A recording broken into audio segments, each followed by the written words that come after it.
Colours मराठीवरील Lakshmi सदैव मंगलम ही मालिका लवकरच 300 भाग पूर्ण करणार आहे आणि या टप्प्यावर ही मालिका तर रंजक वळणावर येऊन ठेपली आहे।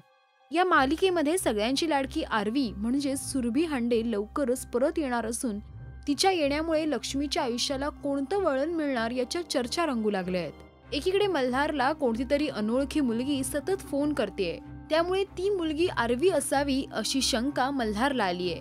जर आरवी परत आली तर त्याचं आणि लक्ष्मीचं लग्न कधीच होऊ शकणार नाही हे मल्हारला कळून चुकलंय। त्यामुळेच मल्हारनं घरच्यांना सांगण्याचा निर्णय घेतलाय की त्याला लक्ष्मी सोबत लग्न करायचंय। हे सांगत असतानाच आरवीची एंट्री होणार आहे।